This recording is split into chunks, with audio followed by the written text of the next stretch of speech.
alaikum warahmatullahi wabarakatuh.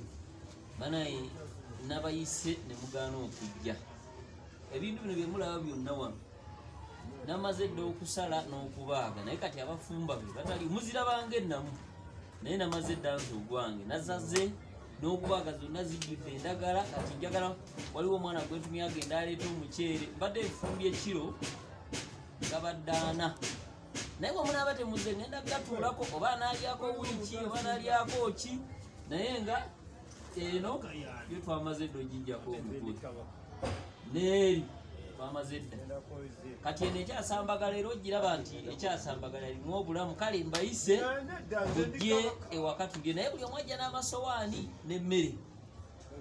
Okitegedde buli omu ajje n'emmere n'essowaani. Nze kyengenda obbayambako mazzi ga kunaaba mu ngalo. Okitegedde naye buli omu ajje n'ebikola.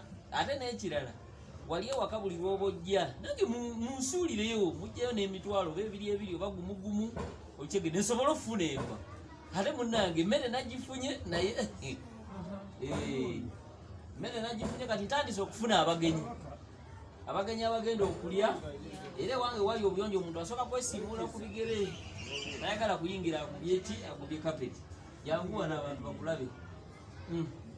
Oyo omulaba yali mu kutukwata. Otegedde kati bano bagenyi bange bavudde kabwoke. Ono bamuyita ndwanaho, oli bamuyita kyosingire, ono bamuyita imbongiire. Ono kati bano betugenda okukola nabo betugenda okweyungako mwena mujje. Naye newe mujja kutereezaawo nga omanyi nti akajazza bunkulumu mazzi tubadde tetulina gakufumbisa taapu yiyo tugifunye naye nga mbaagaliza igi ennungi mugafayizo nze mbabuuzizaako salamu alaikum warahmatullah.